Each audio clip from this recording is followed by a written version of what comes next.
ସାଙ୍ଗମାନେ ଆଜି ଗୋଟେ ନୂଆ ଆଇଟମ୍ ବନେଇବା ଓଲକୋବି ଆଳୁର କଷା। ତ ଏଇଟା ଆପଣମାନେ କେବେ ବନେଇ କରି ଖାଇଛନ୍ତି ନାହିଁ ମୁଁ ଜାଣିନି। ଆଉ ଏଇ ରେସିପିଟା ମୁଁ ମୋ ଶାଶୁ ଘରୁ ଶିଖିଛି।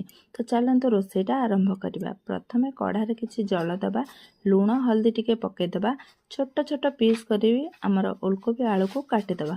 କାଟିକି ସିଝେଇକି ତାକୁ ଛାଣିଦେବା।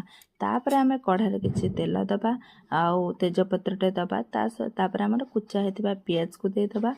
ଆମର ଏଠି ମସଲା ମୁଁ ଛେଚିକିନା ଦେଇଛି, ଯେଉଁଟାକି ଅଦା ରସୁଣ ଆଉ କଞ୍ଚା ଲଙ୍କା ଛେଚିକିନା ଦେଇଛି। ଆପଣ ଚାହିଁଲେ ପେଷ୍ଟ ଦେଇପାରିବେ। ତ ଛେଚିକି ଦେଲେ କିନ୍ତୁ ଟେଷ୍ଟଟା ଅଲଗା ପ୍ରକାରର, ଭଲ ମାନେ ବହୁତ ଟେଷ୍ଟି ଲାଗେ।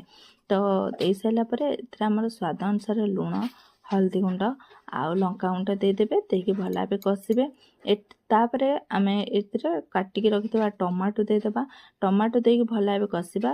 ଆଉ ମସଲା ଗୁଣ୍ଡ ଆପଣମାନେ ଚାହିଁଲେ ମିଟ୍ ମସଲା ଦେଇପାରିବେ, ଚିକେନ୍ ମସଲା ଦେଇପାରିବେ, ଆଉ କରି ପାଉଡ଼ର ଦେଇପାରିବେ, ଆଉ ଗରମ ମସଲା ଗୁଣ୍ଡ। ତ ମୁଁ ଏଥିରେ ମିଟ୍ ମସଲା ଟିକେ, ଗରମ ମସଲା ଗୁଣ୍ଡ ଟିକେ ଦେଇକି ଭଲ ଭାବେ କଷିଲି।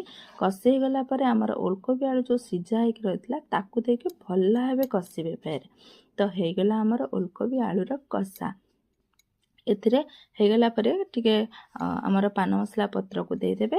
ଆପଣମାନେ ଚାହିଁଲେ ପଖାଳ ସହିତ ଖାଇପାରିବେ, ଆଉ ରୁଟି ପିଠା ସାଙ୍ଗରେ ବି ଖାଇପାରିବେ। ମୁଁ ତ ପଖାଳରେ ଖାଇଲି, ମୋତେ ବହୁତ ଟେଷ୍ଟି ଲାଗିଲା। ଆଉ ପିଲାମାନେ ବି ଜାଣିପାରିବେନି ଓଲକୋବି କି ଆଳୁ ଭାବିକି ଖାଇଦେବେ। ତ ରେସିପି ଭଲ ଲାଗିଲେ ଘରେ ବନେଇକିନା ଖାଆନ୍ତୁ। ରହିଲି, ବାଏ ବାଏ।